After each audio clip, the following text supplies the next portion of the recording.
Всем привет! Это четвертое видео о вокальных школах. В нем я хочу рассказать вам о своем тренере Кигане де Багем. Это преподаватель из Австралии, с которым я работаю около года. С большой гордостью и уважением я могу рекомендовать его как профессионала самого высочайшего уровня.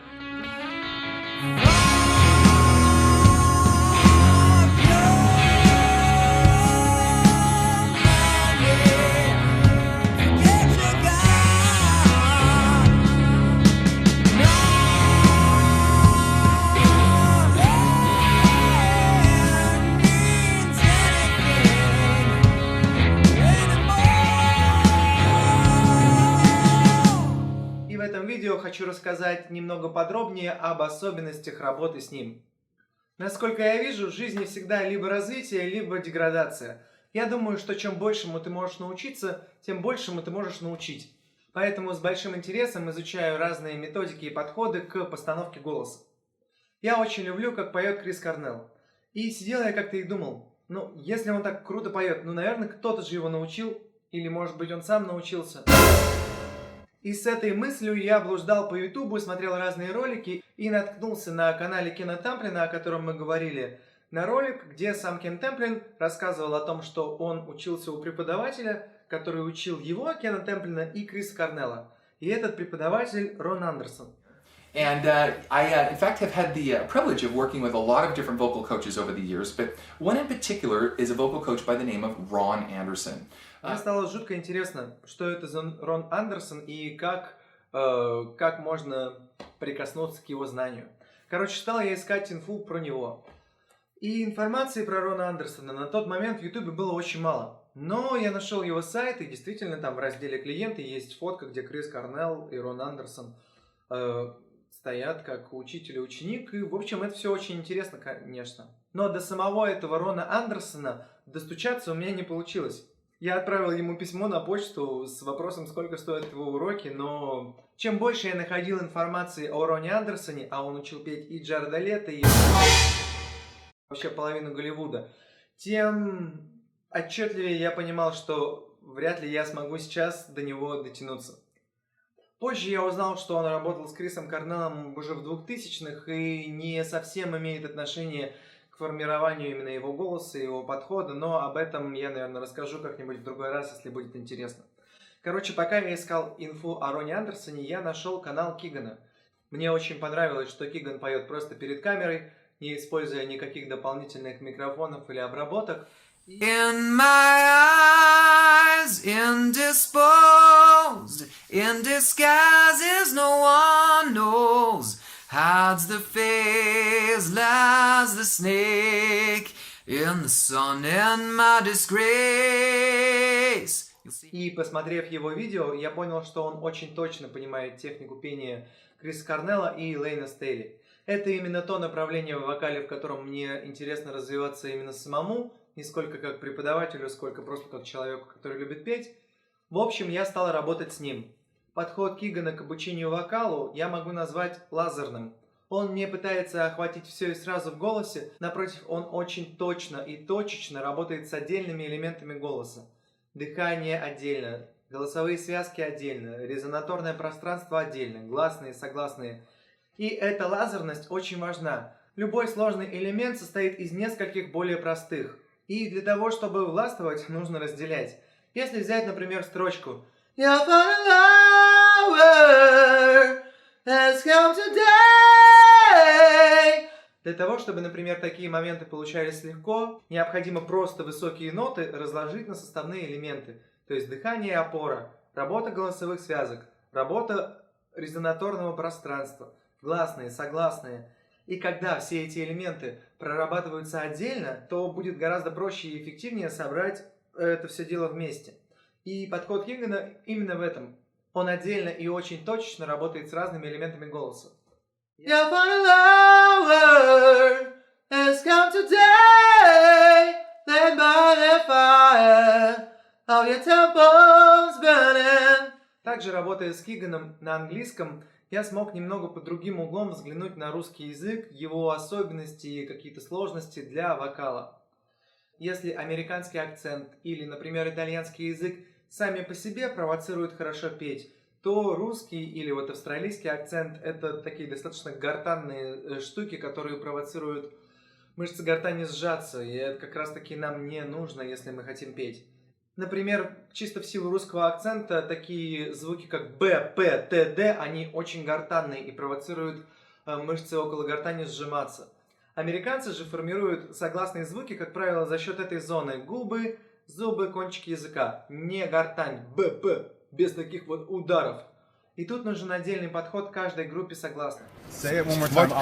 Хватит пить нашу кровь. Хватит бить. Хватит пить. Хватит бить. Пить. Хватит пить. Бить. Хватит пить Окей. Хватит пить нашу кровь. наша кровь. Great. Либо, например, русский звук «э». В силу акцента он провоцирует напряжение на гортань и не раскрытие резонанса. Резонансный звук «э» сильно отличается от «э». И если я с русским акцентом попытаюсь спеть «е», то у меня получится «е». Вот. Мы работаем над такими нюансами в звукообразовании, которые американцы, как правило, просто игнорируют, потому что они с этим не встречаются. У них звук «э» певческий по умолчанию. «Эй!» И вот они поют «ней-ней-ней!» И все у них звучит. Но в русском языке по дефолту, по умолчанию это далеко не всегда работает. Австралийский акцент тоже очень гортанный, как и русский. И подход Кигана как раз разработан под такие акценты. И работая с Киганом, мне удалось найти подход к этой нагрузке на гортань, которая возникает просто в силу того, что вот я русскоговорящий, русскоязычный человек. Это очень важные аспекты, и для американцев этих аспектов просто не существует. Сам по себе американский акцент – это практически готовый микс. Бери и пой. И они даже не запариваются об этом, никогда не думают, и во многом это явилось причиной того, что американские методики мне не слишком хорошо заходили. Когда мы проработали эти аспекты, я стал вспоминать уже задним числом, что другие преподаватели до этого мне пытались донести какие-то схожие вещи и концепции, я просто вот тупо не врубался, не одуплял. Но когда я понял, как это работает, я уже стал видеть это в других методиках. У меня есть друг, и мы с ним постоянно обсуждаем вокал, разные вокальные школы, методики, и он всегда говорил, что вот, это же практически то же самое, что одна школа практически то же самое, что и другая школа. А я ему говорил, как так, это же разные вещи. Но, в общем, когда ты уже впираешь в суть процесса, то есть, когда понимаешь, что, зачем, как работает, за какие там внутренние ниточки этот голосовой аппарат дергать, ты уже видишь эту суть в остальных школах, которые с тобой, возможно, не так хорошо взаимодействовали, не так хорошо тебе подходили. И работа с Киганом в этом смысле стала для меня переломной. И я уже говорил об этом ранее, но повторю, важно найти не какую-то там истинную методику, а важно найти ту методику, которую ты понимаешь. Тут надо просто подобрать для себя методику, там, видеокурс, курс или преподавателя, который будет говорить так, что ты его будешь понимать. В мире много классных преподов, и я думаю, каждый пытается сделать лучшее, что он может, то есть донести максимально понятно до студентов там свою методику, научить петь лучше. И тут нужно просто найти для себя, какой подход работает конкретно для тебя, для твоей ситуации, для твоих задач лучше, чем остальные. И в этом плане работа с Киганом для меня супер идеальная. Через скайп с Австралией нормально. У меня утро, у него вечер. Можно работать. Помню, когда начинал учиться петь, хотелось найти именно правильную методику. Чтобы вот прям довериться и как пришел к парикмахеру, сел в кресло, все, стригите меня, и чтоб меня научили. Но в итоге каждая лягушка всегда будет хвалить свое болото, и мы никуда от этого не денемся. И говорить, что вот один метод правильный, а все остальные еретики, давайте сожжем их на костре, но мне кажется, это немного странно. И тут дело не в самом методе, а в том, как ты этот метод понимаешь и как ты этот метод применяешь. То есть препод, он может тебя подтолкнуть к каким-то экспериментам со своим голосом, в ходе этих экспериментов ты что-то нарулишь и что-то поймешь. Но вот так это работает.